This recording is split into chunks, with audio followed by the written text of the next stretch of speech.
Vu l'invité qui est en face de vous, que vous connaissez par le nom du docteur Noël Tchani Mwadiamvita. Nous sommes à Kinshasa et nous allons parler du Congo. Il y aura beaucoup de questions qu'on va poser, mais nous allons nous focaliser sur la proposition de loi Tchani.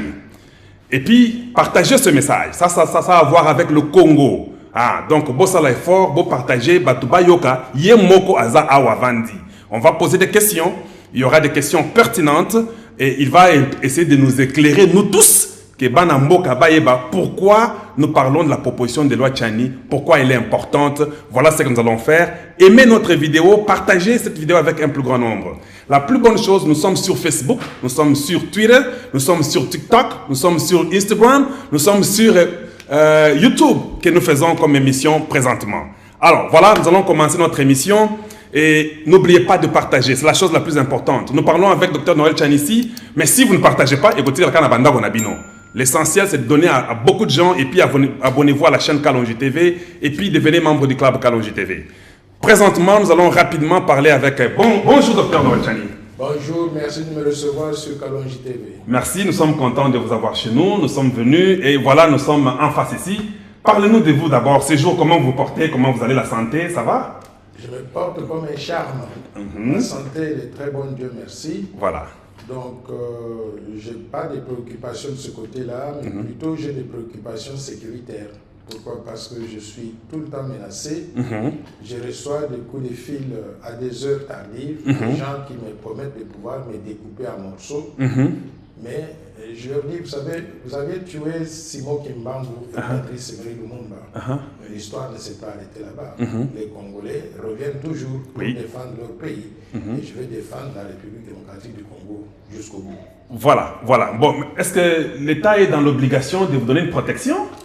En principe, oui. J'ai écrit d'ailleurs une lettre au vice-premier ministre, ministre de l'Intérieur, pour lui dire que j'étais très menacé. Donc, il a promis de pouvoir faire le nécessaire afin de mettre à ma disposition, de renforcer la sécurité. On a déjà une sécurité, mais on a promis de pouvoir renforcer la sécurité, donc on attend de ce côté-là.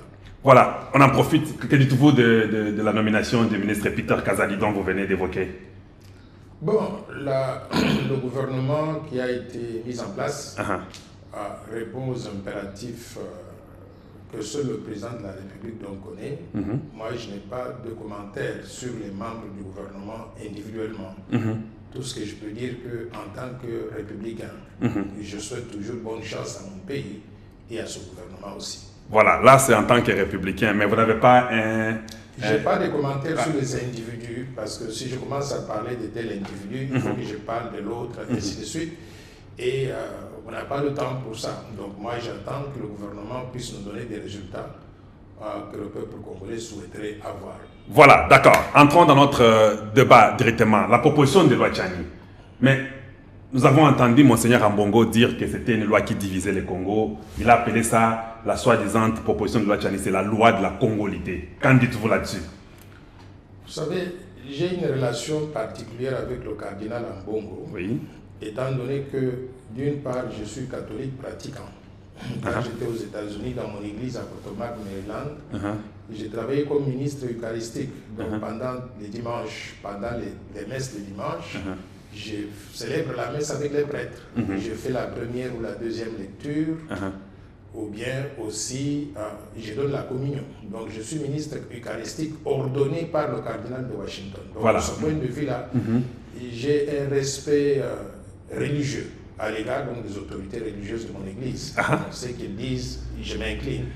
Et je voudrais dire que le cardinal, c'est une autorité que je respecte. Donc, même quand on n'est pas en accord sur certains aspects, je considère que le linge sale se lave en famille. Dans la famille catholique, quand on a des divergences, je vais aller chez lui, peut-être si j'ai mal fait, je vais me confesser. Et de l'autre côté aussi, je pense que s'il a un point de vue, on peut échanger donc à porte fermée, mais je ne voudrais pas que nos divergences finissent par être sur les plateaux de télévision. Bon, faisons ceci, séparons la religion avec la politique. Nous nous taisons sur la religion parce que c'est là, je viens de l'église ce dimanche déjà. Parlons seulement sur son point de vue que la proposition de loi Tchani va amener la division. Qu'en pensez-vous? Je ne suis pas d'accord sur la question de la division et je ne suis pas d'accord sur l'utilisation du terme congolité. Je vais m'expliquer. Congolité, c'est un terme péjoratif inventé par nos détracteurs qui veulent invoquer les mauvais souvenirs de l'ivoirité en Côte d'Ivoire. Et je vais dire que la situation que nous avons en RDC aujourd'hui n'a rien à voir avec celle qu'on a connue en Côte d'Ivoire. En Côte d'Ivoire, il y avait 26% de la population au nord de la Côte d'Ivoire. 26%, c'était environ 7 millions d'habitants. Au nord de la Côte d'Ivoire et au sud du Burkina. On refusait à ces 7 millions d'habitants la nationalité ivoirienne en disant vous n'êtes pas des Ivoiriens, vous êtes des Burkinabés.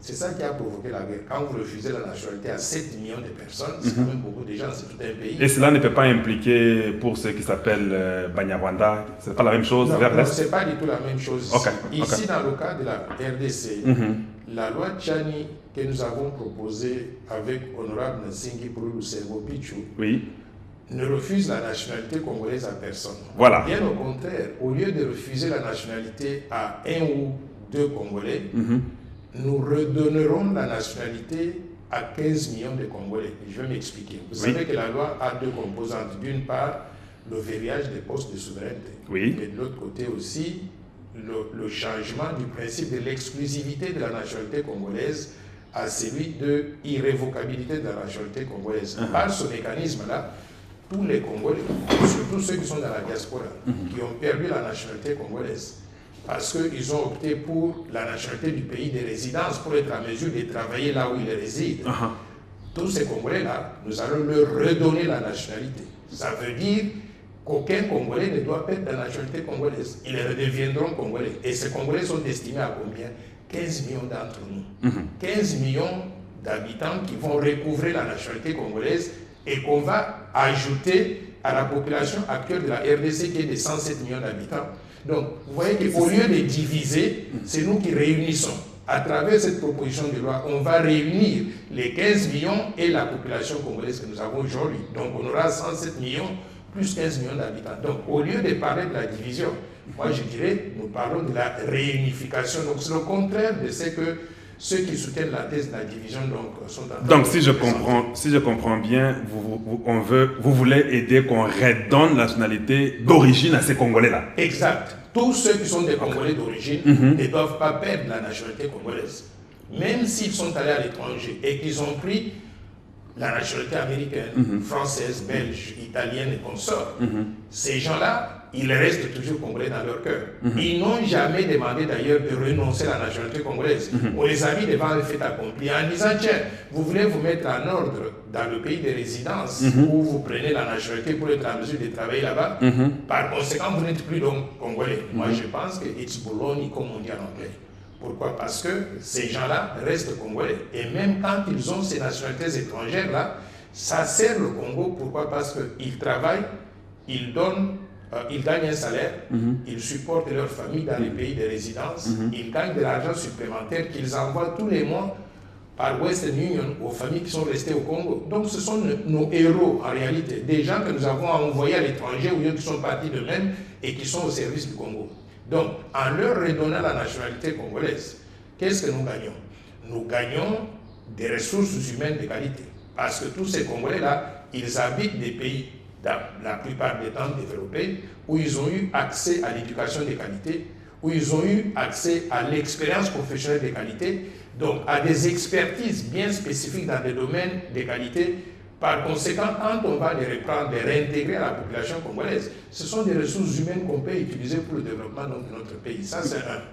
Deux, il y a un autre avantage, c'est que là où ils travaillaient, chacun de nous a épargné un peu de sous. Si on lui dit aujourd'hui qu'il est congolais et qu'il peut revenir chez lui sans restriction, il va amener cet argent-là pour investir au Congo. Ça va créer des emplois pour le peuple congolais.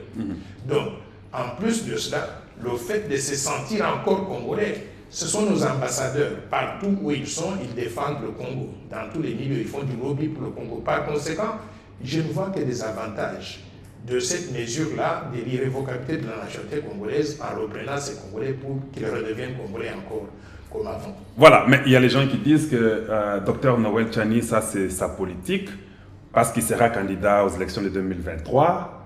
les statistiques et les sondages montrent que la majorité des Congolais qui sont à l'extérieur sont pour votre proposition de loi. C'est une façon que vous voulez gagner ces voix-là de tous les Congolais qui sont à l'extérieur si vous allez aux élections.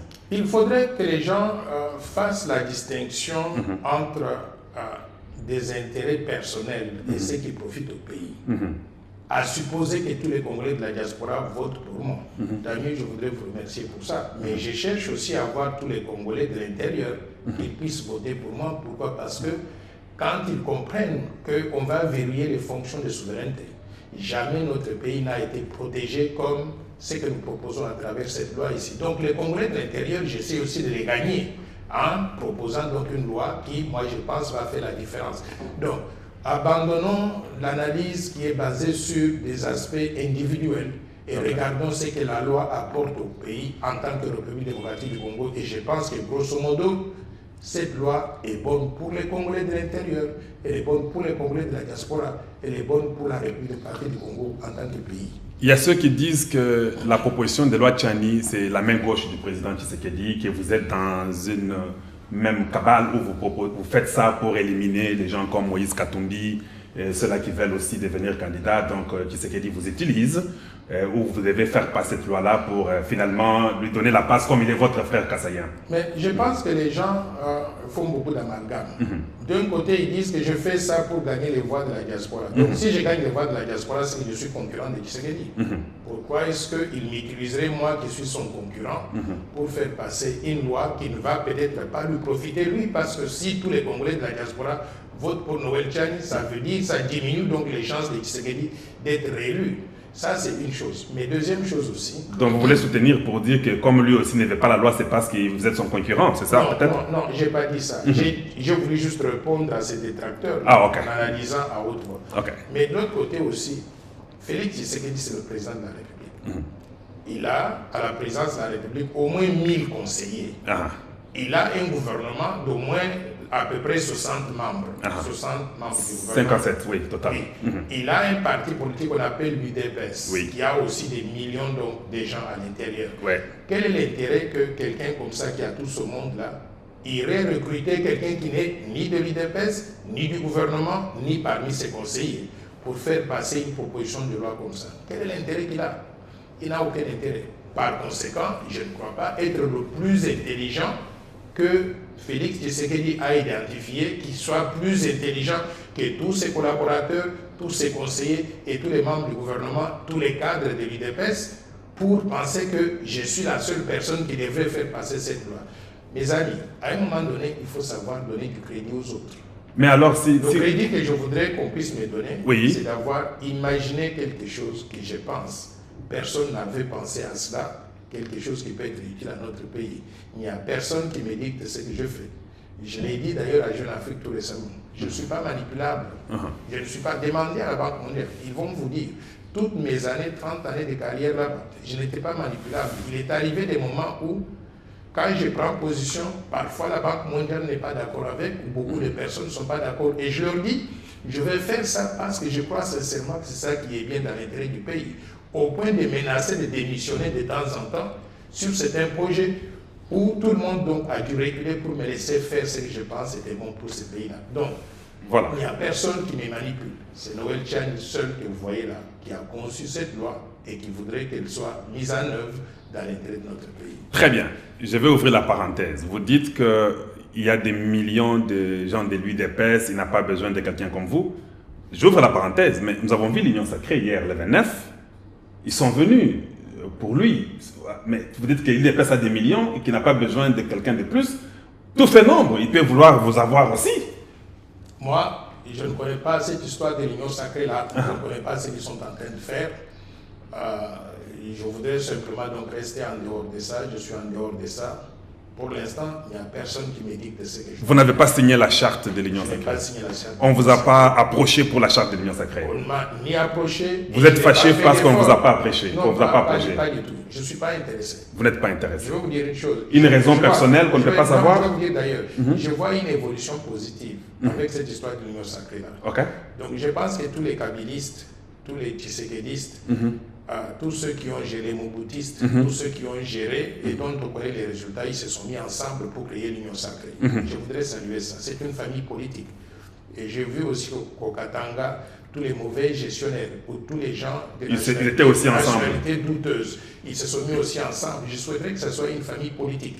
Et en face de ces deux familles politiques-là, je voudrais maintenant ma famille politique. La force du changement, j'arrive. La force du changement, composée des technocrates de haut niveau, des gens qui n'ont jamais participé à la mauvaise gouvernance du pays, des gens d'une intégrité irréprochable et qui ont une vision de développement qu'on appelle le plan Marshall. Si on a ces trois familles politiques, moi je pense qu'on aura donc un bon temps pendant les élections où chaque famille politique sera tenue de défendre une vision de développement pour permettre au peuple congolais de choisir. Alors, pourquoi parlez-vous de trois familles politiques? Parce que vous venez de dire que l'une des familles politiques, c'est le groupe des étrangers. Votre loi, la proposition de la loi Tchani, c'est pour verrouiller les postes clés pour notre nation, pour son intégrité et puis pour sa sauvegarde. Vous ne pensez pas que vous deviez parler des deux partis politiques, les gens de l'Union sacrée, avec vous, vous venez avec votre intelligence, vous les affrontez, que d'ajouter un troisième groupe des étrangers? Non. Donc vous combattez sur la proposition de loi Tchani? Non, ce groupe-là n'a pas que des étrangers. Ah bon? Il y a des Congolais parmi eux. Ce groupe-là, s'il est intelligent, au lieu d'aligner des candidats qui seront disqualifiés par la Cour constitutionnelle, ce groupe peut choisir d'aligner un candidat de père et de mère qu'ils vont soutenir, qui répond donc à leur philosophie, à leur, si je peux dire, idéologie. Et ce groupe, ce candidat-là pourra être le représentant de ce groupe des étrangers ou des gens de nationalité douteuse. Mais lui, le candidat, sera un Congolais de père et de mère. Donc, c'est comme ça que les familles politiques donc, se forment. Donc, je vois bien ce groupe du Katanga sortir un candidat. Le groupe de l'Union sacrée, ils ont déjà choisi leur candidat. Et le groupe de la force du changement et allié que moi je représente, sortir un candidat. Et ces trois candidats-là, je pense que ça ferait donc une bonne compétition électorale, tant au niveau de la présidence de la République qu'au niveau de la députation nationale et provinciale. Et moi, je tiens à la réforme de la vie politique au Congo. On ne peut pas continuer à avoir un pays où il y a 857 partis politiques. Je crois que ces regroupements-là, dans des plateformes de ce genre, ça permet de réduire de 857 partis politiques à 3 partis politiques, c'est-à-dire l'Union sacrée, le groupe là des mercenaires au Katanga, mais aussi la force du changement. Pourquoi vous appelez le groupe des mercenaires de Katanga? Ce sont des jetons, comme on dit, aux Obogamabanga. Non. Vous les appelez groupe des mercenaires, pourquoi? Parce qu'ils sont étrangers. Vous avez vu un monsieur là qui s'appelle Matata aller sur France 24 vilipender la proposition de loi Tchani. Mais il a dit que les M23 sont des Congolais. J'arrive. Oui. Mais je sais pourquoi il le dit. Pourquoi? J'ai répondu à Matata comment? Parce qu'il va vilipender la proposition de loi pour protéger la souveraineté nationale sur les télévisions étrangères. Mais nous savons que Matata fait tout le bruit là. Pourquoi? Parce qu'il est poursuivi dans le cadre des détournements de fonds publics dans le cadre du projet de Bukangalonzo. Rien que Bukangalonzo. Quand vous dites rien que Bukangalonzo, il y a beaucoup. Il y a plusieurs projets. Mais rien que Bukangalonzo, voilà. On lui reproche d'avoir englouti pratiquement 300 millions de dollars. 300 millions de dollars. Moi, j'ai visité Bukangalonzo. J'ai trouvé il n'y a que des brousses là-bas. Vous regardez donc, l'œil va jusqu'à l'infini. Il n'y a que des brousses. On devait développer un parc agro-industriel. Deux de mes ancêtres. Si on avait développé ce parc agro-industriel, on aurait assuré l'autosuffisance alimentaire. Donc, êtes-vous de ceux-là qui disent que lui aussi doit être d'origine rwandaise ou burundaise? Non, j'arrive. Il n'y a pas que Noël Tchani qui le dit. Mais moi, j'ai vu les déclarations faites par notre ancien Premier ministre. Lunda Bululu a dit que pendant qu'il était Premier ministre, il avait reçu une délégation rwandaise dont le chef de la délégation était Matata Ponyo. Une délégation rwandaise. Une délégation rwandaise. Comment est-ce qu'on part un Congolais à une... Comment est-ce qu'on part de Rwandais pour devenir Congolais et devenir même Premier ministre d'un pays et vouloir même être président de la République? C'est pour ça que j'ai dit à mes compatriotes, réveillons-nous. Toute personne qui s'oppose à la loi Tchani, la loi Tchani ne vise qu'à protéger la souveraineté nationale. Dites-nous en quoi la loi Tchani va profiter aux Congolais. Ici, j'aimerais que vous ayez votre temps. Dites-nous comment cette loi-là peut nous aider, nous. Je vais expliquer. Les Congolais. Mais toute personne que vous voyez qui s'oppose à la loi Tchani, qui dit qu'elle n'est pas bonne, qu'elle n'est pas opportune, mais cette personne-là, en réalité, soit c'est un corrompu. Il a été corrompu par des gens qui sont des infiltrés et qui veulent s'infiltrer au sommet de l'État. Oui. Soit cette personne-là lui-même est de nationalité douteuse. Et regardez-moi dans ce cas ici où on parle de Matata Ponyo. Ce n'est pas moi qui le dis. L'ancien Premier ministre Lunda Bouloulou l'a rencontré et nous confirme que Lunda Bouloulou est vivant, je pense. Je dois les chercher. Si quelqu'un a le numéro de Lunda Bouloulou, vous me les passez pour qu'on lui fasse aussi une interview. Voilà. Peut-être il pourra nous dire quelque chose. Il peut donner des clarifications parce que moi je n'ai pas des éléments. Mais Lunda Bouloulou a dit qu'il avait reçu, lui en tant que Premier ministre de la RDC, c'était la RDC ou du Zaïre, la RDC, il avait reçu une délégation rwandaise conduite par Matata Ponyo. Comment est-ce que cette personne est devenue congolaise et à partir de quel moment? Voulez-vous dire alors que quand il dit que les Banyarwanda sont, les M23 sont des Congolais, il y a une politique là-bas, il veut couvrir ses frères, c'est ce que vous voulez dire? Oui, mais je viens de dire tout à l'heure là que ces déclarations ou les déclarations de Lunda Bouloulou démontrent qu'il doit être rwandais. C'est ça que ça veut dire. Alors si les Rwandais, les M23 et consorts, ce sont des supplétifs du Rwanda qui sont placés au Congo pour pouvoir gêner notre souveraineté nationale et réclamer des terres ici. Oui, là vous avez raison. Même Kagame lui-même l'a dit clairement sans cacher les mots. Ça fait que leur groupe, ils travaillent en groupe pour arriver donc à mettre fin à la souveraineté de la RDC. Mais la question. Donc maintenant la question que vous m'avez posée, en quoi la loi que nous proposons va nous aider. Tout le monde est conscient que depuis un certain temps, depuis 1994, la RDC est envahie par les armées du Rwanda, du Ouganda, du Burundi. Oui. Il y a eu d'autres armées qui sont venues pour aider, pour combattre ces rebelles-là. C'est les armées de Zimbabwe, d'Angola, d'Afrique du Sud, Namibie et consorts. Mais toutes ces armées ont été rejointes sur le sol congolais par les armées de tous les pays du monde, venues dans le cadre des opérations de maintien de la paix avec la MONUC et la MONUSCO. Tous ces gens-là, ils sont venus sur le sol congolais, ils se sont accouplés avec des femmes congolaises ou avec des hommes congolais. Il y a eu des forces, des viols ou des mariages normaux. Et il y a eu des enfants. On estime environ 5 millions d'enfants qui sont nés de ces combinaisons dangereuses, là, si je peux dire. Maintenant, ces 5 millions d'enfants, ils sont congolais au même titre que vous et moi. C'est-à-dire, ils ont un parent congolais, un parent étranger. On les accepte, ce sont les nôtres, ce sont nos enfants. Mais ce que nous disons, c'est que ces enfants ne peuvent pas être loyaux à 100% à la République démocratique du Congo. Pourquoi? Parce que si on les met dans des fonctions de souveraineté, ils seront dans une situation de conflit d'intérêts, où ils doivent décider soit en faveur du Congo, soit en faveur du Rwanda, de leur père, ou de l'autre pays de leur père, ou de leur mère. Par conséquent, ils ne peuvent pas prendre des décisions exclusivement dans l'intérêt supérieur du peuple congolais et de la RDC. Ils pourraient même, s'ils arrivent à des fonctions comme président de la République, comme Kagame est en train de réclamer des terres à l'Est, mais ils peuvent dire, finalement, je vais couper une partie du Kivu, donner donc à ma mère ou à mon père. À ma mère ou à mon père. Donc, c'est une situation de conflit d'intérêts qui ne peut pas être dans l'intérêt de la RDC. Nous disons que tous ces enfants-là, pendant qu'ils sont les nôtres et on les aime tous et on les accepte tous, ils peuvent tout faire dans notre pays, ils peuvent occuper des fonctions telles que président de club de football, ministre des sports, ils peuvent être des hommes d'affaires, des professeurs, des médecins. Pendant qu'ils peuvent faire toutes ces fonctions-là au même titre que tous les Congolais, nous disons, pour leur éviter d'être dans une situation de conflit d'intérêts, on va réserver les postes de souveraineté exclusivement aux Congolais nés des pères et des mères congolais d'origine. Pourquoi? Parce que ces Congolais-là n'ont pas d'autre loyauté qu'à l'égard de la République démocratique du Congo. C'est ça la justification de la loi. C'est pour préserver la souveraineté nationale, l'intégrité territoriale et nous donner des peace of mind, la paix de l'esprit, de rester calme en se disant que notre pays sera toujours dans des bonnes mains. Ça, c'est le premier volet de la loi. Voilà. Il y a le deuxième volet qui est le principe de l'exclusivité contenue dans la Constitution actuelle. Nous voulons changer cela pour redonner la nationalité à tous ceux qui ont perdu la nationalité et qui sont des Congolais d'origine, à travers le principe de l'irrévocabilité de la nationalité congolaise. Comme j'ai expliqué tout à l'heure, il y a des avantages à ce changement-là, des avantages au changement sur la nationalité congolaise qui deviendrait donc irrévocable.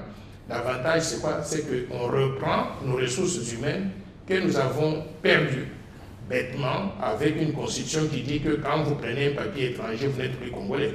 Nous allons aussi faire un papier qui dit vous êtes congolais jusqu'à la mort. On ne peut pas vous arracher la nationalité congolaise. Voilà. Voilà grosso modo l'essentiel donc de la loi que nous proposons. Mais rentrons maintenant là-dessus. Avec ce que vous dites là sur la loi Tchani, dites un peu aux Congolais, parce que nous sommes confus, hein, ceux qui sont dans la diaspora, à l'intérieur du pays. Où en sommes-nous maintenant? La loi, elle va passer, elle ne va pas passer, elle est où? Elle sera débattue, elle ne sera pas débattue. Où est-ce qu'elle est? Où en sommes-nous? Pour que les gens aient quand même une idée. Il faut que les compatriotes comprennent le processus de traitement des lois. Quand une loi émane donc d'un citoyen ordinaire, comme c'était dans ce cas ici, moi en tant que je ne suis pas député, je ne suis pas sénateur, je n'ai même pas un poste au niveau donc, des institutions de la République, je suis un citoyen ordinaire. Quand j'ai conçu la loi, il fallait que la loi soit endossée par un député national qui va la sponsoriser. Il y avait plusieurs députés nationaux qui étaient candidats pour pouvoir endosser la loi. Nous avons choisi de travailler, j'ai choisi de travailler avec Singhi Pouloulou, Sergo Picho, parce que j'ai trouvé que c'est un monsieur qui est droit et qui n'est pas manipulable. Il a plus ou moins le même caractère que bon. Il n'est pas manipulable. Vous pouvez dire tout ce que vous voulez, il va faire ce qu'il pense donc est bon dans l'intérêt du pays. Donc on a pris Singhi Pouloulou qui a relu la loi. Mais ça a été rejeté pour la première fois. J'arrive. Qui a relu la loi, qui est allé la déposer au niveau de l'Assemblée nationale. Mais au niveau de l'Assemblée nationale, il y a des procédures. C'est-à-dire, moi, en tant que profane, qui ne suis pas député, qui ne suis pas juriste, quand j'ai conçu. Vous pouvez aussi ajouter les lingala pour que les gens vous écoutent. Hein. S'il y a un lingala qui pouvait ajouter un mot, ça va beaucoup mieux. Même les Tchuluba aussi, vous pouvez ajouter, même les Swahili, même les Kikongo. Soyez à l'aise. Il n'y a pas que ceux qui sont intellectuels, même ceux-là qu'on a privé les études à cause du système, qui n'ont pas pu étudier, voudront aussi capter même un petit message de votre part. Voilà. Donc maintenant, une fois qu'on a fait ça, la loi a été déposée par Singhi Pouloulou à l'Assemblée nationale, officiellement. L'Assemblée a pris la loi, a déposé dans les mains du bureau d'études, qui doit étudier pour voir si toutes les caractéristiques d'une proposition de loi sont satisfaites. Et la proposition de loi, le bureau d'études a fait des recommandations. Moi, je n'étais même pas au courant qu'on avait rejeté ça. Apparemment, Singhi Pouloulou avait été notifié. Mais quand on l'a notifié, on lui a dit, voici des choses qu'il faut modifier. Si vous modifiez ces choses-là, nous allons pouvoir réexaminer. Nous avons refait la loi, nous avons mis à jour certaines choses. Si vous regardez bien au début, on parlait simplement de verrouiller tel poste. Mais dites-nous un peu, pouvez-nous nous énumérer? Je vais énumérer tous les postes. Maintenant, on a énuméré beaucoup de postes. Les postes, ils sont... Parce que France 24 dit qu'il y a plus de 300 postes. Oui, j'arrive. Oui, les postes verrouillés sont président de la République, président de l'Assemblée nationale, président du Sénat, Premier ministre et le ministre régalien, c'est-à-dire Finances, Justice, Défense, Intérieur, Affaires extérieures, Affaires étrangères. Les hauts magistrats de la République, c'est-à-dire des gens comme le premier président de la Cour de cassation, le premier président de la Cour constitutionnelle, le procureur général de la République, il y a toute une série de listes là dans le domaine judiciaire. L'administrateur de l'Agence nationale de l'enseignement, l'ANER, le directeur général de la DGM, de la Direction générale des migrations, le gouverneur de la Banque centrale du Congo, le président de la Commission électorale nationale indépendante, la CENI, le haut commandement militaire de l'armée, tous ces généraux-là qui font la guerre, qui chef d'état-major, tout le monde. On les envoie au front, vous attendez qu'ils ont changé de camp, ils sont maintenant devenus rwandais. Donc on va verrouiller tout ça. Le haut commandement du commissariat général de la police nationale. La police nationale aussi. Les généraux aussi au niveau de la police nationale. Les gouverneurs des provinces et leurs adjoints. Les gouverneurs des provinces et leurs adjoints. Il y en a 26 gouverneurs de provinces plus leurs adjoints. Et les ambassadeurs. Les ambassadeurs. De la République démocratique du Congo. Partout dans le monde. Partout dans le monde. Ils représentent le chef de l'État. On a verrouillé le chef de l'État. Il faut aussi qu'il soit verrouillé pour être représenter le chef de l'État. Donc, c'est dans les ambassadeurs. Maintenant, au-delà de tout ça, on a verrouillé aussi les épouses et les époux de tous ceux qui sont dans ces postes. Les époux et les épouses. Dans ces postes de souveraineté. Et je vais vous expliquer la logique. Oui, allez-y. La logique, c'est que si on a un chef d'État qui est de père et de mère, mais qui a une femme ougandaise à côté de lui, tous les jours, il dort à côté de cette femme-là. C'est la première conseillère de la République. Et la famille de la femme est aussi dans cette maison-là. La femme est dans cette maison-là. Pour prendre des décisions, ce chef de l'État va se retrouver dans une situation de conflit d'intérêts qu'on a voulu éviter avec des pères ou des mères. Voilà. Par conséquent, il ne peut pas prendre des décisions qui aillent à l'encontre du pays de sa famille. Voilà. On se retrouve dans la même situation de conflit d'intérêts. Pour éviter ça, on s'est dit, on sait que chacun de nous est libre d'aimer qui il veut, d'épouser qui il veut. Mais si tu veux devenir président de la République, nous avons 107 millions d'habitants, dont 60% sont des femmes. Il y a des très belles femmes au Congo. Oui. Trouvez une femme parmi nous, Voilà. épouser une Congolaise. Vous avez donné du travail à une Congolaise, au lieu d'aller donner donc à une Allemande ou bien une Française. Ou bien une Burundaise ou Rwandaise. Okay. Donc c'est ça la logique. Donc, mais nous ne sommes pas des gens qui refusent aux Congolais d'aimer qui ils veulent. Oui. Vous pouvez aimer qui vous voulez. Vous pouvez vous marier à qui vous voulez. Mais quand vous aimez et vous vous mariez à ces gens-là d'autres pays, sachez que vous pouvez tout faire. Les femmes que vous allez nous amener, on les aime et nous allons même les appeler les belles sœurs nationales.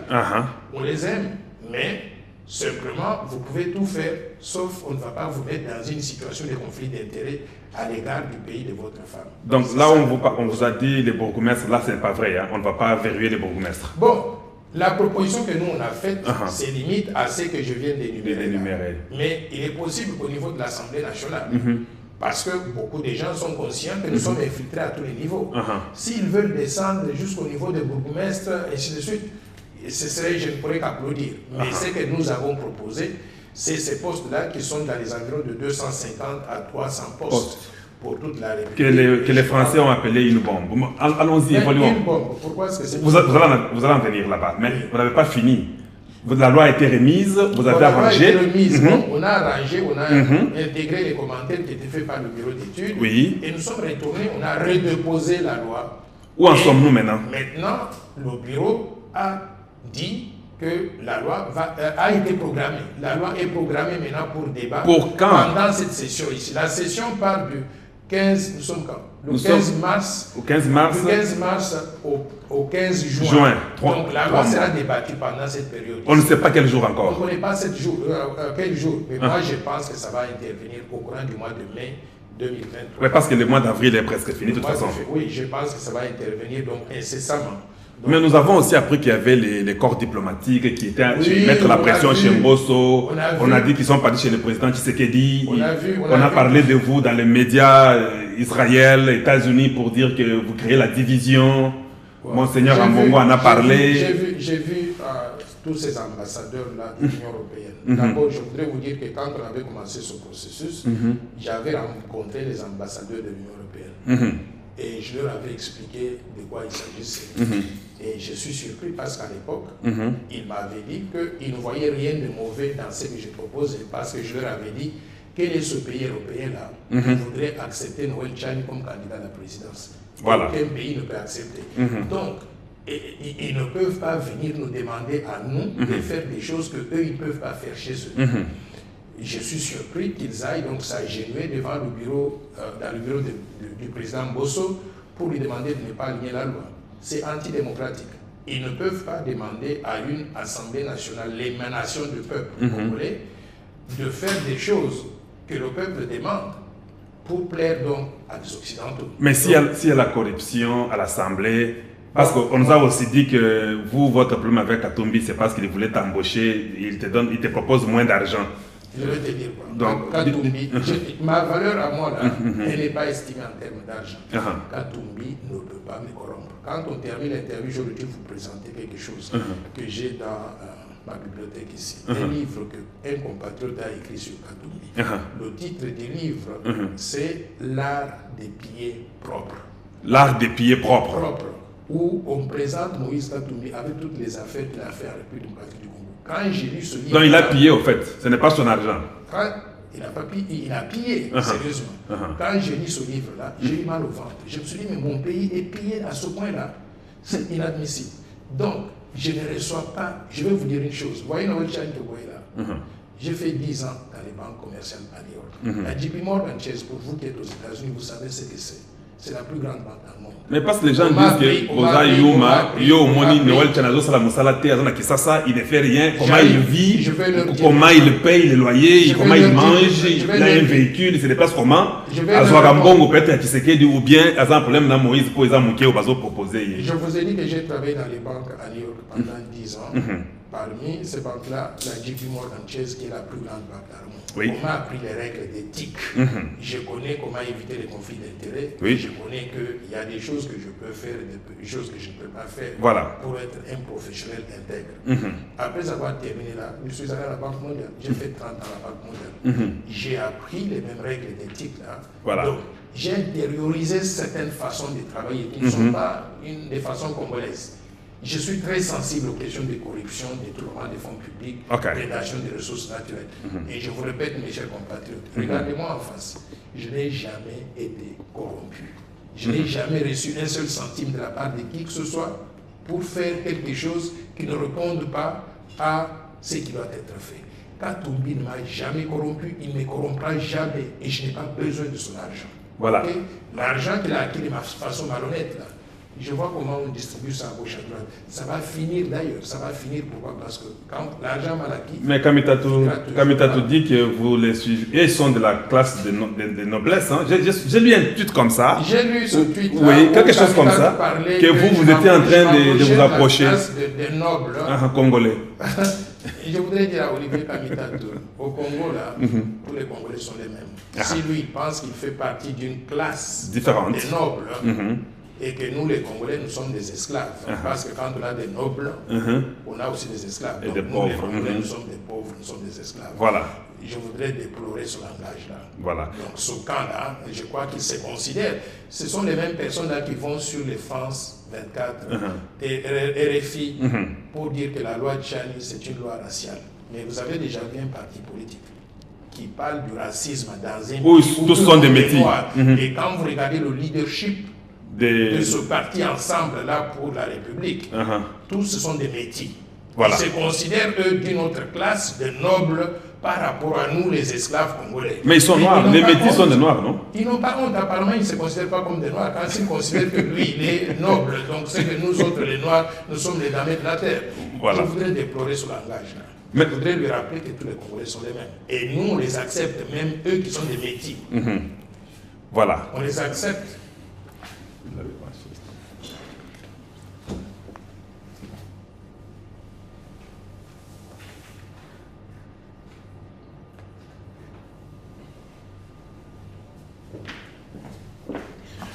Voilà, nous sommes toujours live, on s'excuse là, c'était un problème d'électricité. Nous sommes bons, nous continuons.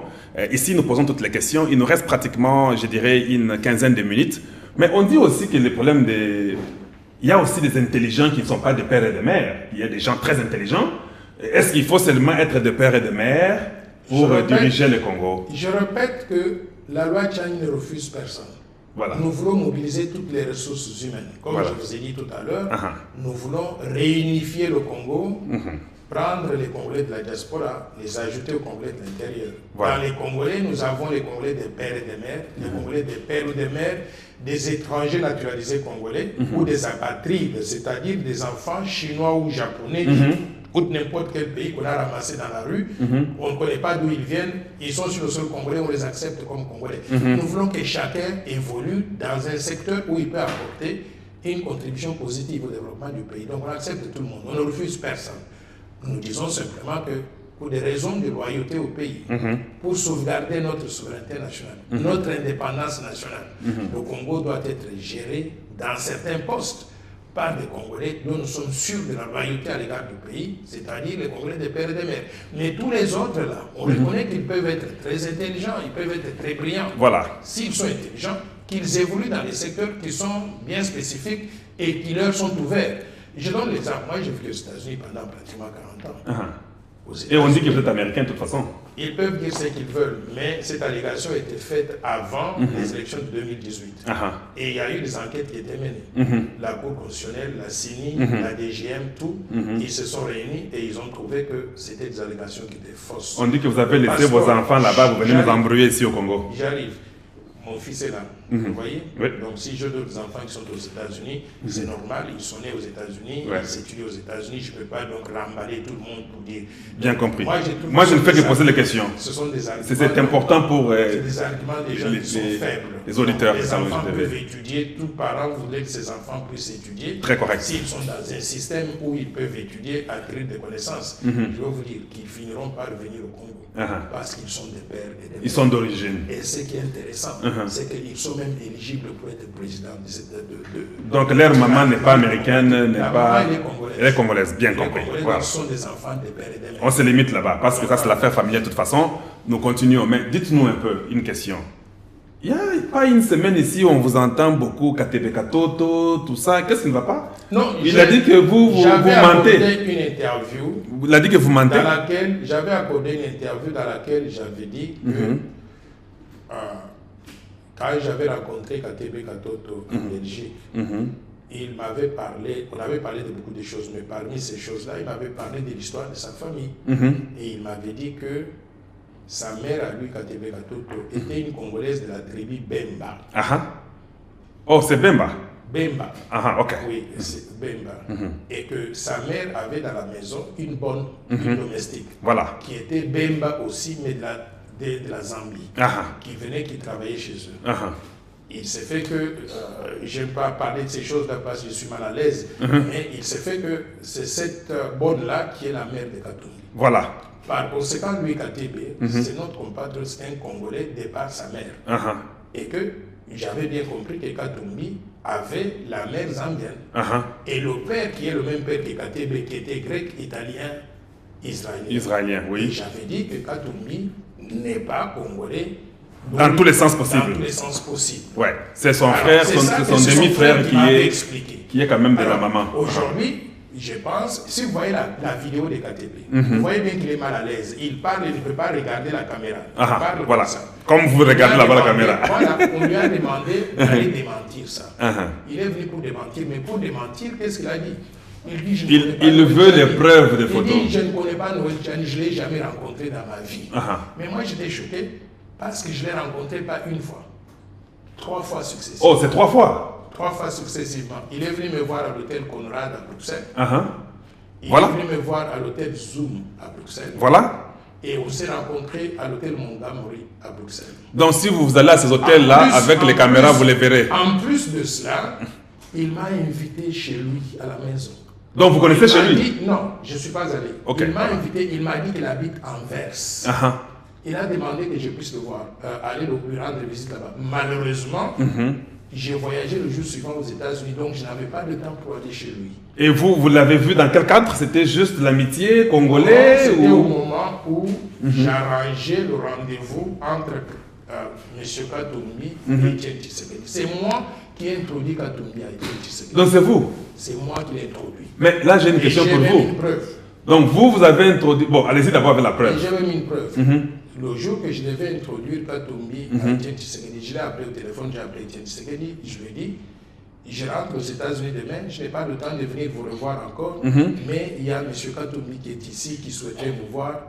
Etienne Tshisekedi, vous connaissez comment il était, non? Il a dit non, je suis pas ministre là, je ne veux pas le voir. Il avait refusé? Je lui ai dit non, s'il vous plaît, vieux. Ça, je suis très d'accord qu'il aurait refusé. Je vais vous expliquer pourquoi il faudrait le voir. Je lui ai donné toutes les raisons. Et pour m'assurer que le message était arrivé, j'ai écrit un mémorandum. J'ai écrit un mémo adressé à Etienne Tshisekedi venant de moi, Noël Tchani, en disant j'ai rencontré Katumbi, voici de quoi nous avons parlé. Voici pourquoi je recommande que vous puissiez donc le recevoir. Donc vous et Moïse, vous vous connaissez? Mais bien sûr. Alors maintenant, on s'est reconnus pendant cette période-là. Alors maintenant, une fois que j'ai fait ça, il fallait lui faire arriver le mémorandum. Qu'est-ce que j'ai fait? J'ai pris le téléphone, j'ai appelé le frère du président actuel. Son frère s'appelle Roger Tshisekedi. Je lui ai dit, Roger, est-ce qu'on peut se... Donc le frère du président Tshisekedi actuel? Oui. Et je lui ai dit, est-ce que je peux vous demander un service? Il m'a dit, lequel? Je lui ai dit, bon, je voudrais qu'on se voit, j'ai un mémorandum à transmettre au vieux. C'est tellement confidentiel, je ne peux pas donner à n'importe qui. Est-ce que tu peux... on peut se voir? Il m'a dit, oui, j'arrive, tout de suite, à mon hôtel. Il est venu à mon hôtel. J'ai pris le mémorandum, j'ai donné. Vous avez remis. Et j'ai appelé le vieux pendant que j'étais avec Roger. Je lui ai dit, tout ce que je vous ai dit là, j'ai mis ça par écrit, Roger va vous amener ça. Et je suis parti aux États-Unis. C'est comme ça que Etienne Tshisekedi a rencontré Katumbi. Donc vous faites rencontrer un étranger au fils du pays. Donc quelle intention vous aviez de les mettre en contact? Parce que maintenant, aujourd'hui, vous travaillez pour la proposition de loi Tchani.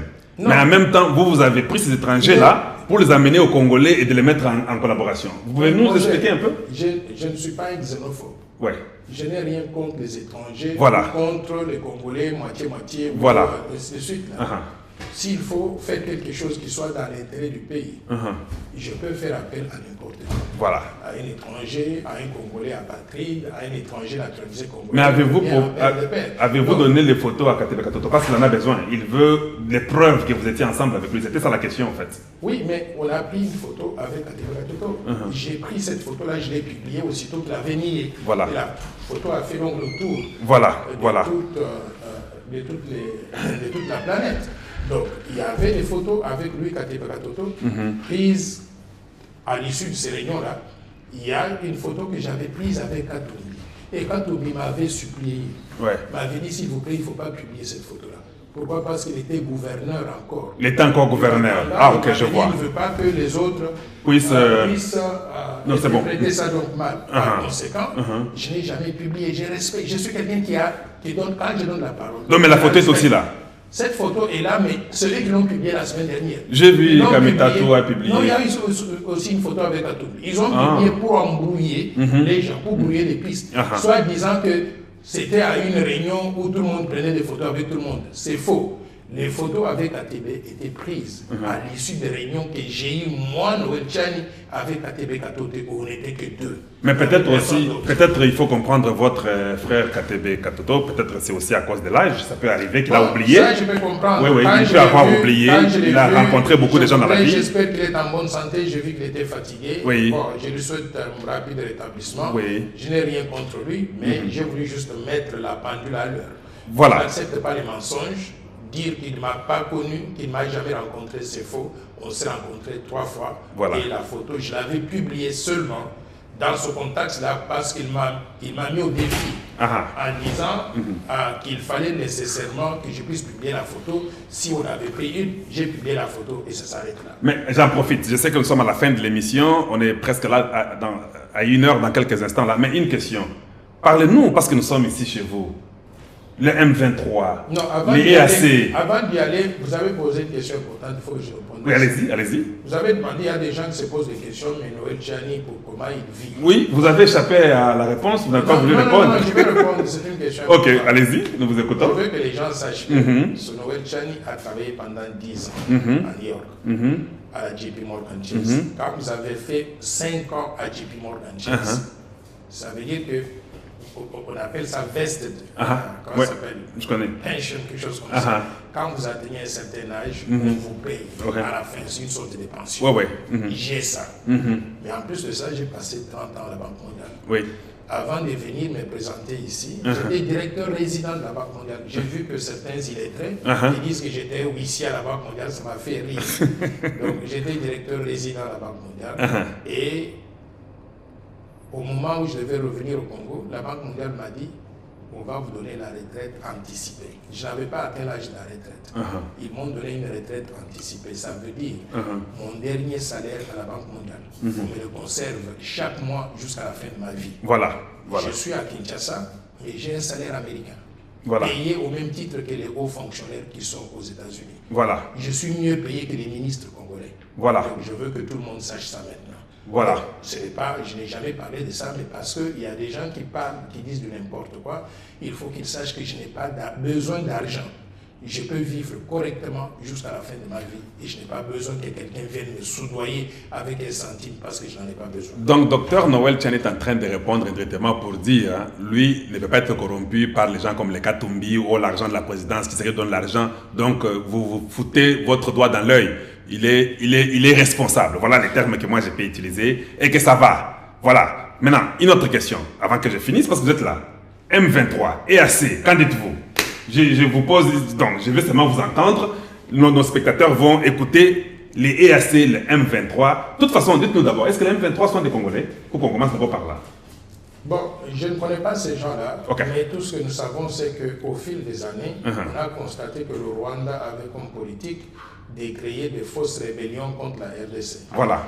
De prendre l'armée rwandaise et de mettre devant quelques Congolais qu'ils achètent et pour qu'ils puissent servir donc de façade. Voilà. En réalité, le M23, c'est l'armée rwandaise qui est sur le sol congolais depuis plusieurs années. Maintenant, ce sont des terroristes. Voilà. Des violeurs de nos femmes. Donc vous avez le même langage que le président Tshisekedi. Ce sont les terroristes. Alors, j'avais commencé ça avant le président Tshisekedi. Voilà, on y va. Voir les déclarations que j'ai faites. Donc, alors, par conséquent, moi, je considère qu'il ne devrait pas y avoir de négociations avec des terroristes. Oui. Je crois qu'il faut en finir, il faut résoudre ce problème-là militairement. Donc vous contredisez aussi Matata Mponyo qui dit qu'il faut négocier avec les M23. Matata Mponyo est un infiltré, donc il défend la position de ses compagnons. Donc voilà, il dit qu'il défend la position de ses compagnons. C'est un infiltré. Voilà. C'est lui qui le dit, c'est pas moi, on y va. Maintenant, en ce qui me concerne, je pense que sur le Rwanda, nous devons avoir deux objectifs. Ok, allez-y. Nous n'allons pas nous faire respecter en tant que pays, en tant que peuple. Tant que les solutions sont trouvées dans des laboratoires où on négocie, où on donne aux rebelles, aux rebelles donc ce qu'ils demandent, on les intègre dans l'armée et puis après ils se retournent contre nous. Je dis que nous devons avoir des objectifs. Le premier objectif de la RDC devrait être de détruire la capacité militaire du Rwanda. Voilà. Tant que nous n'avons pas attaqué le Rwanda et que nous n'avons pas détruit sa capacité militaire, le problème n'est pas résolu. Voilà. Le problème est retardé à demain, après-demain, et ça va revenir tout le temps. Détruire la capacité militaire du Rwanda, pour vous qui êtes aux États-Unis, vous pouvez comprendre ce que je dis. Bien compris. Vous savez ce que les États-Unis ont fait avec l'Irak, l'Afghanistan. Ils ont détruit la capacité militaire. Vous entendez parler de l'Irak aujourd'hui, ça n'existe plus. Ils vont prendre 50 ans pour se reconstituer et en ce moment-là, on passe à une autre génération. Donc, il faut détruire la capacité militaire du Rwanda, militairement. Il faut avoir comme objectif de faire sauter Kagame de la présidence du Rwanda. Voilà. Tant que Kagame est là, c'est une menace constante contre la RDC. Voilà. Donc, moi, je n'ai aucune pitié de ce côté-là. Si j'étais président de la République, je vais vous dire une chose. Avec l'armée aujourd'hui que nous avons, ou avec une armée louée, on peut louer des mercenaires, des avions, des pilotes. Si j'étais président de la République, vous allez vous réveiller un matin, nous avons envahi le Rwanda et c'est terminé. Donc, je voudrais encore une fois de plus, je pense que le président Félix est trop gentil dans ses relations avec certains de ces pays-là. Moi, j'ai un peu plus de brutalité quand il le faut et j'estime qu'il faut qu'on applique au Rwanda les mêmes règles, la brutalité qu'ils nous ont appliquées pendant plusieurs années. Il faut qu'on puisse leur renvoyer l'ascenseur. Maintenant, en ce qui concerne l'EAC, j'ai considéré, vous savez qu'à la Banque mondiale, j'ai couvert les projets d'intégration régionale. Je suis un champion de l'intégration régionale. En Afrique de l'Ouest, par exemple, l'UMOA, la CEDEAO, tous ces pays-là. Vous avez aidé l'Afrique de l'Ouest, vous n'avez pas aidé l'Afrique centrale, le Congo. Depuis que vous avez travaillé 30 ans à la Banque mondiale, vous n'avez rien fait pour le Congo. En tant que fonctionnaire international, je ne suis pas autorisé à travailler sur mon pays. Bien compris. Pour éviter les conflits d'intérêts. Bien compris. Vous pouvez travailler sur tous les pays du monde, sauf sur la RDC. Voilà. Alors, maintenant, en ce qui concerne donc l'EAC, qui est la communauté des États d'Afrique de l'Est, qui regroupe tous ces pays-là, le Rwanda, l'Ouganda, le Burundi, le Soudan du Sud, la Tanzanie, et ainsi de suite, on y ajoute maintenant la RDC. En théorie, ça pouvait être une bonne chose. Mais il fallait qu'on se prépare en amont. La RDC n'était pas préparée pour entrer dans une communauté avec des pays, d'une part, qui, nous seuls, ne sommes plus grands que tout le reste de ces pays-là, au point de vue donc de la taille du pays, des potentialités, mais deux, aussi, des pays qui ont fait des réformes avant nous, les réformes que nous, on n'a pas encore faites. Par exemple, qui ont des infrastructures, des routes, des aéroports qui les relient, qui leur permettent donc la mobilité des personnes et des biens. Nous, on n'a pas ça. Donc, en adhérant aveuglément à la communauté des États de l'Afrique, ils prennent l'avantage sur nous. Je pense qu'eux, ils prennent l'avantage sur nous. La preuve, depuis que nous sommes devenus membres de l'IAC, qu'est-ce qu'on a réalisé? Il y a eu 2 banques kenyanes qui ont absorbé les banques congolaises. L'Equity Bank du Kenya a absorbé la BCDC. C'est devenu Equity BCDC. Il y a Kenya Commercial Bank, KCB, qui a absorbé la TMB. Et il y a d'autres entreprises dans le domaine minier qui viennent. J'ai compris qu'il y a une banque tanzanienne qui est venue ici. Nous sommes les dindons de la farce. Pourquoi? Parce que dans une intégration régionale, il faut qu'il y ait le jeu du donnant et du recevoir. Mais ici, nous recevons simplement leurs investissements, mais en réalité, nous ne pouvons pas aller aussi donc dans leurs économies. Par conséquent, j'estime que la décision a été précipitée. Et je ne prône pas nécessairement l'autarcie, où nous devons fermer les frontières, nous concentrer sur la reconstruction du pays à l'intérieur. Mais si on doit faire l'intégration régionale, il faut le faire de façon dosée pour ne pas nous jeter dans la bouche du lion et puis être absorbé. Malheureusement, je constate que ce que nous avons fait avec les l'EAC, ça nous amène dans la bouche du lion, non seulement au point de vue économique, mais sur le plan militaire. Mais quel est ce pays-là qui est en train de combattre des rebelles venus du Rwanda, venus de l'Ouganda, ou soutenus par l'Ouganda et par le Rwanda, mais qui fait appel aux armées du Rwanda et de l'Ouganda pour venir combattre les rebelles, c'est-à-dire leurs frères.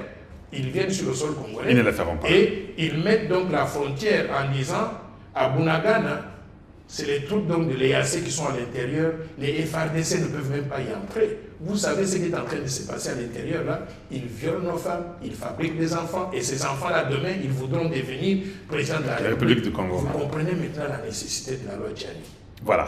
Donc, vous comprenez maintenant. Par conséquent, honnêtement, je ne suis pas très chaud à cause de ces arrangements de l'EAC, à cause de l'arrivée de l'armée de ces pays-là.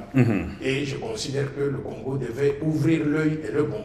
Voilà. J'ai peur qu'on soit en train donc de vendre la souveraineté nationale au moment où il fallait donc la protéger, la renforcer. Voilà, nous sommes contents. Je vous avais promis que nous serons avec Dr Noël Tchani dans une émission spéciale. Nous avons posé les questions importantes. Mais comme l'émission devait faire 1 heure, on ne peut pas aller dans les finances, vous savez que sa spécialité, l'économie, tout ça, ça sera beaucoup. Vous n'aurez pas peut-être le temps de tout suivre. Mais pour aujourd'hui, c'était ça la chose la plus importante, la proposition de loi Tchani et où en sommes-nous et quelques questions que nous avons pu poser. Avant de finir, nous n'avons que 2 choses maintenant à faire. La première des questions, quelle est la bonne chose que vous pouvez dire à propos du président Tshisekedi? Et puis, deuxième chose, votre mot de la fin. Le mot de la fin est que... Non, on commence d'abord par les... Non, laissez-moi, j'organise ma parole. Ok, d'accord. Ce que nous sommes en train de faire me coûte beaucoup d'argent. Et je ne le fais pas pour moi, parce que je vous ai dit tout à l'heure, là, moi, j'ai déjà vécu ma vie. Je suis très bien comme ça. Je n'ai pas besoin de l'argent de qui que ce soit pour vivre. Mais ce que nous faisons demande beaucoup de moyens. Je souhaiterais que les Congolais, particulièrement ceux de la diaspora, que nous défendons bec et ongle, puissent aussi participer à cette campagne. Pour participer à cela, je vous demande des contributions financières. Voilà. Contributions financières. J'ai 2 comptes, M-Pesa et Orange Money. Oui, allez-y. Je vais vous donner aussi le compte bancaire. Si vous pourrez afficher ça lorsque l'émission va être affichée, ce sera très bien. Oui. S'il vous plaît, aidez-moi. Aidez-nous. Ça me demande beaucoup d'argent. Rien que la sécurité, je vous ai dit tout à l'heure qu'on me menace de me dépêcher à morceaux. Donc, je mettrai un lien sur l'émission. Je ne vous coupe pas, s'il vous plaît. Je mettrai un lien au bas de l'émission, là où il y aura les nombres de vues. Je mettrai les M-Pesa pour lui, Orange Money et un compte bancaire pour celui qui a un moyen, 10 $, 1 $, 50 $, 100, 1000. Vous parlez trop sur la proposition de loi Tchani. Vous voulez que ça soit verrouillé. Aidez pour que cela se réalise. Ça ne se réalise pas avec l'espace ou dans la tête. Ça se réalise avec l'effort, accompagner les idées. Il doit peut-être aller parler, faire des conférences. Il n'ira pas toujours à pied. Il ne doit pas toujours prendre même ce qui est dans sa poche là. Qu'il fasse et qu'il soit pauvre et qu'il meure. Qui va continuer à le faire? Donc, vous comprenez, je n'ai pas le temps de vous expliquer. Continuez, vous avez la parole. Oui, donc je vous demande sincèrement de pouvoir nous aider à organiser tout ça. Ça me coûte extrêmement cher. Rien que me déplacer. Je me déplace maintenant avec toute une équipe de sécurité. Et ces gens-là, il faut les payer. Parce que vous connaissez, notre pays ne paye pas les fonctionnaires de l'État. Même si ce sont des policiers ou des militaires, il faut les assister. Je vais la semaine après-demain, je suis invité au Bas-Congo. Je vais parler à Mbanzangungu, si tu es libre, vous serez le bienvenu. À Mbanzangungu, mardi matin à 10h. Et je vais parler le mercredi à 10h à Matadi. Et ce sont des déplacements qui demandent beaucoup de moyens. S'il vous plaît, si vous pouvez, faites-le. Je vous donne déjà le numéro M-Pesa. Allez-y. M-Pesa, c'est plus 243. Plus 243. 82. 82. 00 4 fois. 0, 0, 0, 0. 9, 8, 8. 9, 8, 8. Donc ça c'est le compte M-Pesa. Il y a aussi le compte Orange Money, plus 243. Pour Orange Money, c'est plus 243. 85. 85. 210. 210. 22, 22. 22, 22. Toute contribution sera appréciée. Si vous avez $1, $2, $1 million, ce sera apprécié, ça va nous aider. Et voilà. je vais vous dire, je n'ai pas besoin de ça pour vivre. Donc, si vous nous donnez, vous donnez à votre pays. Voilà. En plus de cela, maintenant, nous avons un parti politique. Oui. Le parti politique est légalement enregistré en République démocratique du Congo auprès du ministère de l'Intérieur. Le parti politique s'appelle la Force du Changement, voilà. FDC en cycle. Si vous voulez travailler avec nous et vous aimez nos idées, s'il vous plaît, adhérez à ce parti politique. C'est notre parti à nous tous. Je vous ai dit tout à l'heure là que je suis content qu'il y ait l'Union Sacrée, qui est ce groupe-là des gens des mercenaires. Là, mais nous avons aussi la Force du Changement, qui regroupe les intellectuels, les nationalistes, les patriotes, les gens intègres qui n'ont jamais participé à la mauvaise gouvernance du pays. Venez, mettons-nous ensemble et nous pouvons travailler pour le bien du pays. Maintenant, vous avez posé la question sur le président de Tshisekedi. Voilà. Je vais vous dire une chose. Voilà. Je me refuse de le juger. Voilà. Pourquoi? Parce que si j'ai dit du bien de lui, les gens vont dire, mais voilà, il dit ça parce que c'est son frère. Non, c'est une question que je vous pose. J'arrive. Moi, si les auditeurs doivent... je sais qu'il est humain, qu'il a aussi les mauvais côtés, les bons côtés. Moi, je demande seulement que vous puissiez dire le bien du président Tshisekedi selon vous. Oui, ça ce n'est pas un problème. C'est ça que je dis. J'évite de dire du bien ou du mal. Mais tout ce que je peux dire, c'est que j'ai un conseil à lui donner. Pour que nous puissions développer la RDC, on doit rassembler tout le monde. Pour rassembler tout le monde, nous devons mettre l'accent sur des choses qui ne sont pas négociables. Et les choses qui ne sont pas négociables, c'est quoi? Je suis contre la mauvaise gouvernance. Il ne faut pas promouvoir le système d'impunité. Ceux qui sont des détourneurs de fonds publics, des prédateurs de nos ressources naturelles, des criminels, ces gens-là, il ne faut pas les associer à la gouvernance du pays. Pourquoi? Parce que tout ce que vous allez faire par la suite manquera de crédibilité à cause de ça. Par conséquent, je voudrais que le président Tshisekedi sache qu'il y a des gens qui ont réfléchi à développer la RDC. Nous avons le plan Marshall de Noël Tchad pour la notion du développement de la RDC. C'est une vision de développement. Je l'ai développée avec la meilleure expertise possible. Et je l'ai remise à jour pendant que je suis à Kinshasa. Aujourd'hui, nous avons un plan d'au moins 1000 milliards de dollars sur 15 ans. Si nous mettons ensemble cette vision de développement, ça n'a rien d'équivalent par rapport au petit plan que j'entends à gauche à droite. Si nous mettons en œuvre cette vision de développement, nous allons développer la RDC au profit de tous et les gens vont nous respecter dans tous les secteurs. Je voudrais inviter tout le monde à pouvoir regarder cette vision-là et trouver des voies et moyens pour que nous puissions travailler ensemble dans l'intérêt du peuple congolais. Voilà. Je vous remercie. Question de curiosité là, vous avez rencontré le président Tshisekedi depuis que vous êtes au Congo ici? Oui, je l'avais rencontré d'abord après les élections de 2018. Okay.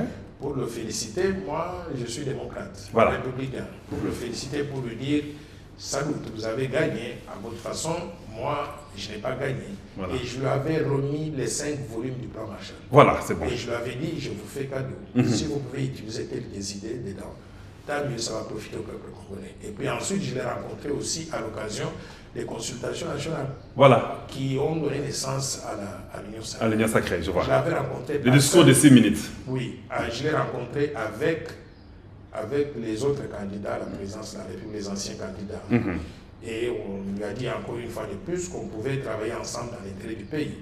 Donc c'était à ces 2 occasions-là que je l'ai rencontré. Voilà, très bien. Et un mot pour Bahati, vous avez un mot à dire là-dessus? Bon, j'aime poser des questions. Hein? Oui, non, je voudrais dire un mot à M. Bahati, mais aussi à M. Mbosso. Oui, allez-y, Mbosso aussi. Je voudrais dire que... Et pourquoi pas Sama Lokonde aussi? J'arrive. Je vais parler... Nous sommes déjà à la fin, on a déjà dépassé 1 heure, donc nous sommes à la fin, il va être bref et puis on va vous dire au revoir. Mbosso, mais juste curieux. Le président Christophe Mbosso et puis le président Bahati, vous avez une très grande responsabilité pour l'avenir de notre pays. Cela est vrai. La loi Tchani qui se trouve sur votre bureau aujourd'hui, c'est la 2e indépendance de la République démocratique du Congo. On a eu une indépendance le 30 juin 1960. C'est une indépendance qui a foiré. Pourquoi? Parce que nous avons transformé le pays à une dépendance de l'extérieur. Vous regardez dans le domaine économique, 90% d'entreprises congolaises sont étrangères. Il n'y a rien donc qui appartient aux Congolais. J'estime que nous avons raté l'occasion depuis 1960 de reprendre le contrôle effectif de notre pays. Le pays pour lequel Patrice Emery Lumumba et Simon Kimbangu sont morts. Je voudrais que vous preniez au sérieux la proposition de Wachani, que vous puissiez organiser des débats en direct à la télévision, suivis de tout le monde, et qu'il y ait vote pour que cette loi devienne la loi de la terre. Ouais. Si elle devient la loi de la terre, en République démocratique du Congo, ce pays ne va plus jamais sombrer sous le coupole des étrangers comme ce que nous avons connu pendant ces dernières années. Donc, je vous dis que vous avez une grande responsabilité. Je compte sur vous, sur tous les députés nationaux, sur les sénateurs, pour que nous mettions en avant ce patriotisme-là, cet amour de la RDC du peuple congolais. Que personne ne vienne là-bas pour corrompre les députés. Il y a un sujet que j'avais oublié.